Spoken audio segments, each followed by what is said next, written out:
How you doing, guys? Professor EDC with another BLADE-OSOPHY video this Sunday, and I'm pretty excited about this episode. Why? Because I'm going to touch upon a certain topic that I've loved since I was a little kid, and that's in search for Excalibur, in search for that perfect edge. And but I'm going to go about this, as you know, in a different way, since we are in BLADE-OSOPHY. So the search for Excalibur, this is not just any search. It is the search. But before that, before we start a journey, we must ask ourselves, what are we looking for? And once we know what we're looking for, then we have to ask ourselves where to look for it. And the very important question, yes, I know the two before were important. And remember, this applies physically, but also, physically in the blades that you see here, or any other blades that you may think of or have. And it applies also metaphysically to our lives, okay? So we ask ourselves, what are we looking for? And then where to look for that. And a following question that is essential is how to recognize that.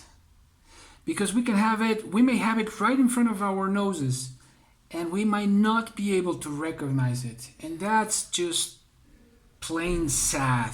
And it has happened to us in many ways, hasn't it? The girl that got away, the guy that got away, or a bad divorce, and you come to realize that that situation, that relationship, that person was Excalibur. And that's tremendous, right? But then again, the search continues, and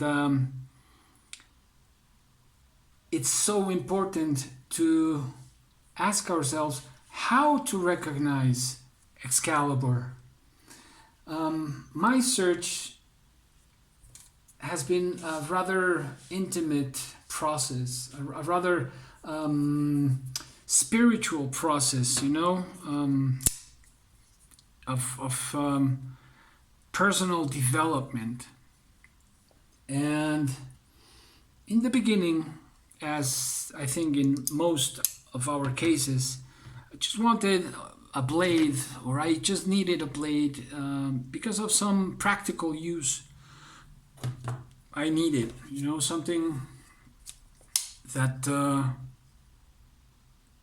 was going to be just user-friendly and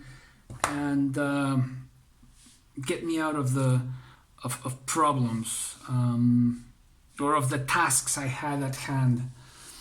That's how it began. But little by little, as it started at something very simple, and quickly it grew on me, and it started, connecting with other things inside me. It started connecting with tales and legends and mythology, and of course with anime. Yeah, anime. I'll talk about that in a bit.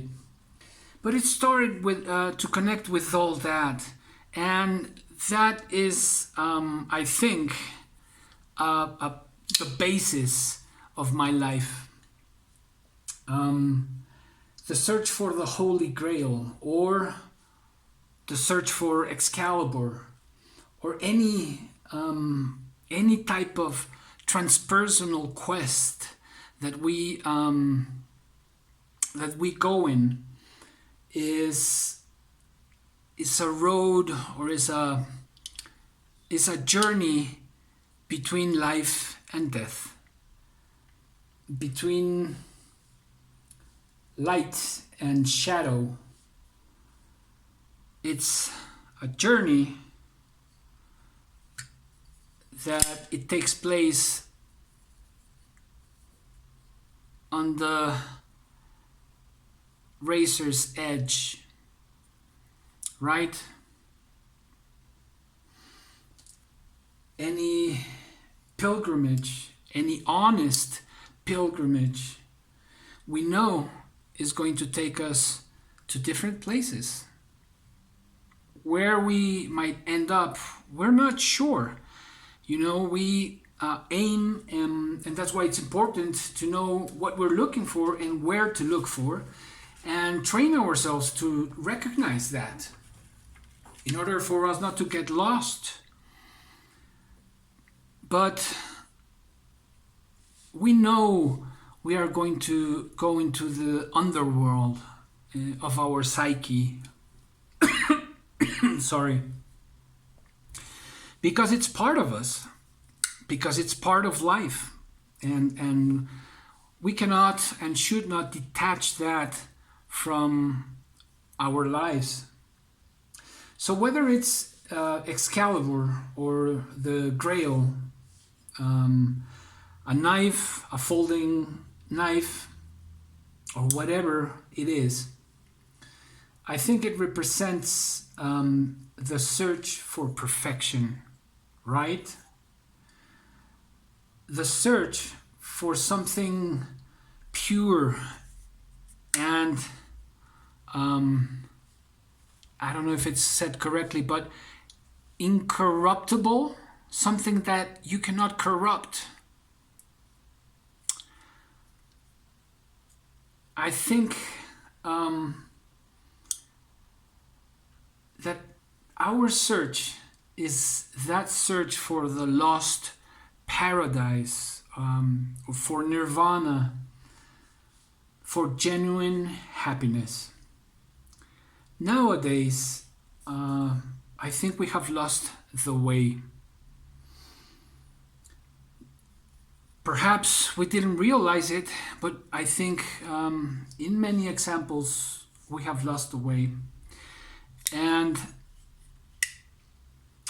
not only that, but we are planting the opposite.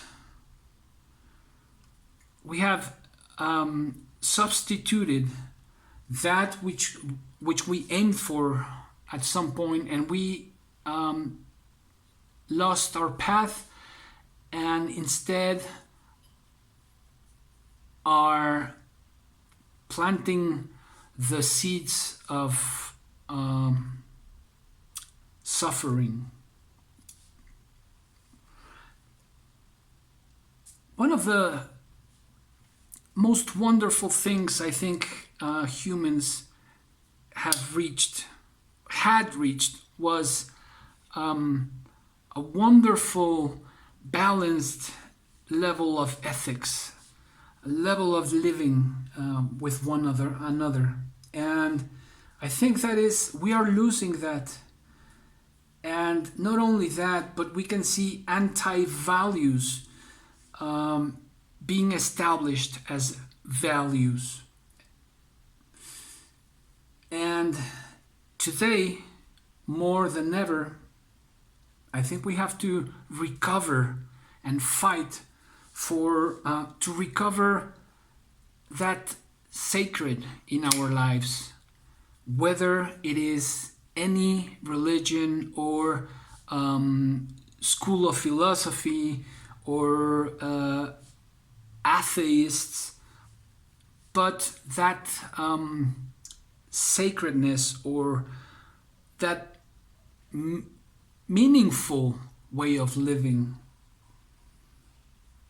And precisely a way to do that is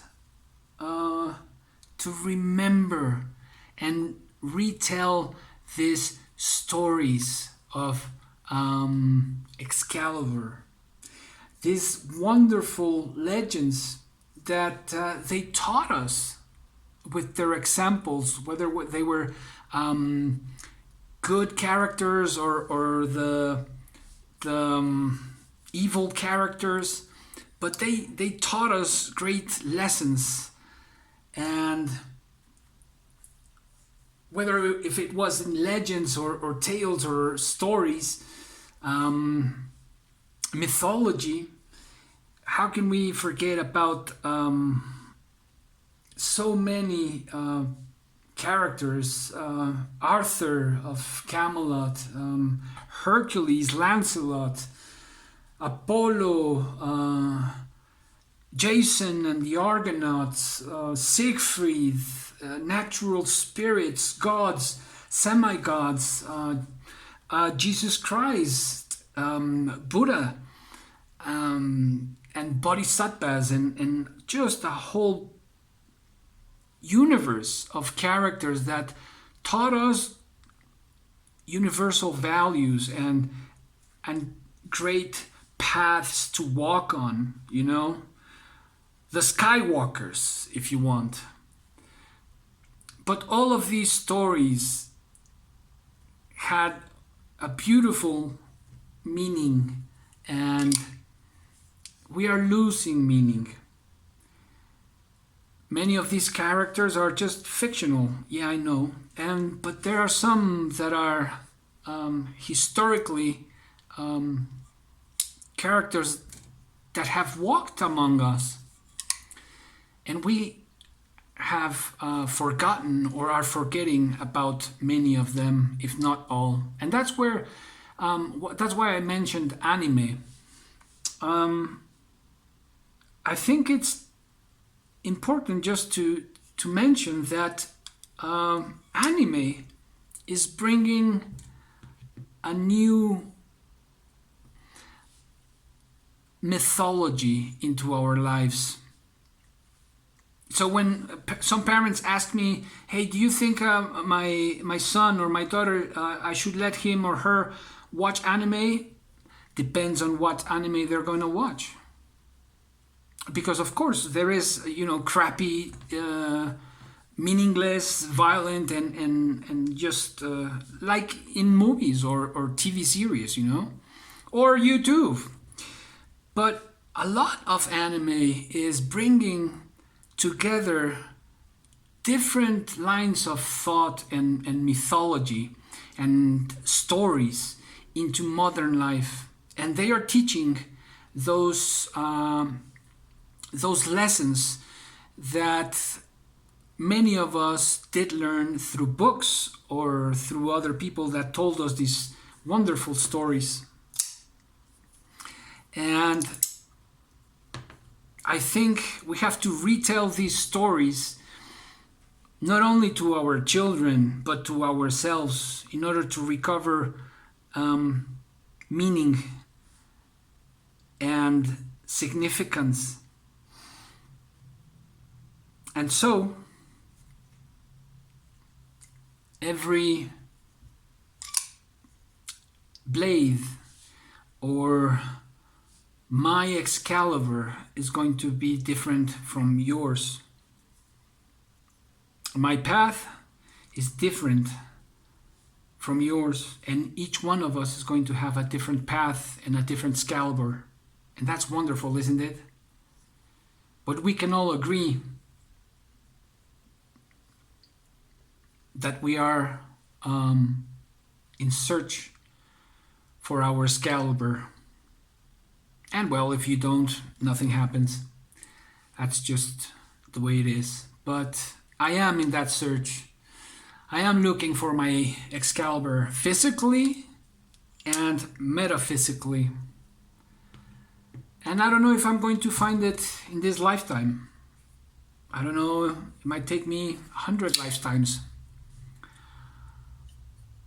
I might find it next week. It doesn't matter.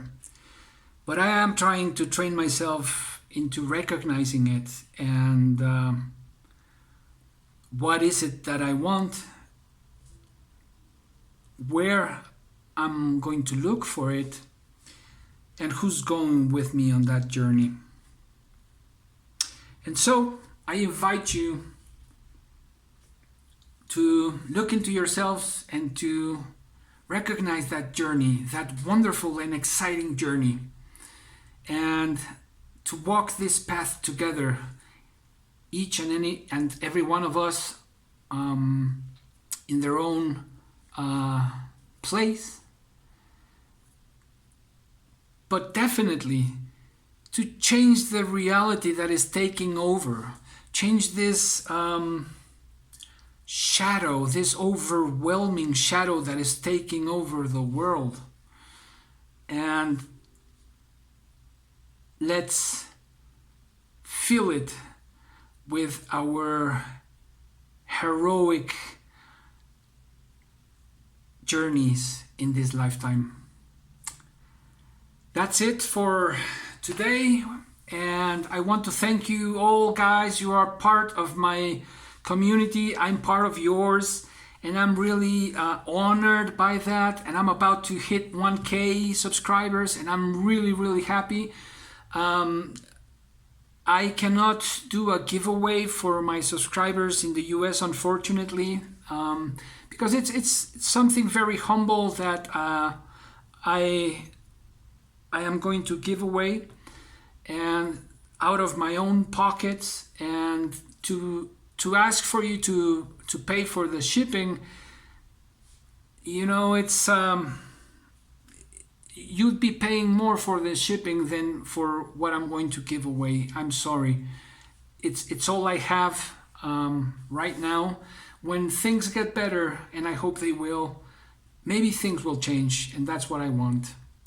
But for the now, I do want to give you a heartfelt thank you for being part of this community, of this channel, and letting me be part of your lives. Have a great week, guys, and Professor EDC out.